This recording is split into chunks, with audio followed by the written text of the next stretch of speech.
ওনার না, জেরিন তো নিশানের। হ্যাঁ, নিশানকে তো আমি অনেক ভালোবাসি। দাগি আসামিকে এবার সাপোর্ট করেন এবং সাথে দাগি আসামির প্রেমিকা। হ্যাঁ, নিশানকে তো আমি অনেক ভালোবাসি, যেমন আমি মাসুদকে বাসতাম। এখন ওই ভালোবাসা এই ভালোবাসার মধ্যে কি পার্থক্য সেটা আপনারা হলে গিয়ে দেখবেন। আর নিশু ভাইকে নিয়ে বলবো, নিশু ভাই তো নিশু ভাই, কি বলবো, বস তো বসে।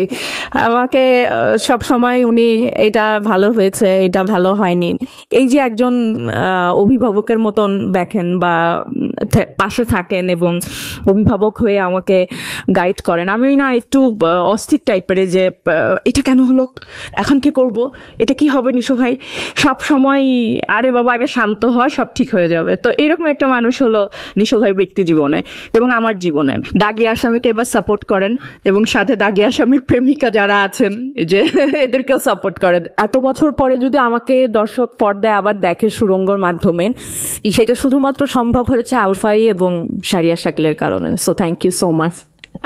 আপনি একটা সুড়ঙ্গ দর্শককে উপহার দিয়েছেন এবং সেই সুড়ঙ্গতে আমি এবং নিশু ভাই আমরা পর্দায় এসেছি।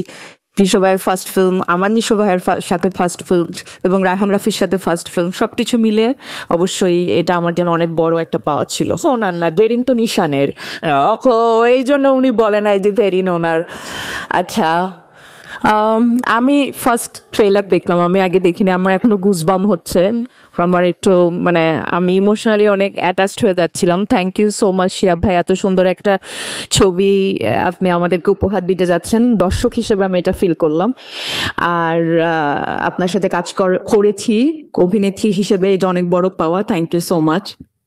আপনি আমাকে জেরিন করে পর্দায় নিয়ে এসছেন এবং জেরিন হওয়ার পিছনে যে জার্নিটা ছিল, জেরিন হয়ে ওঠার যে জার্নিটা ছিল, সেটার যতটুকু আমার পরিশ্রম ছিল ঠিক ততটুকু আপনারও পরিশ্রম ছিল।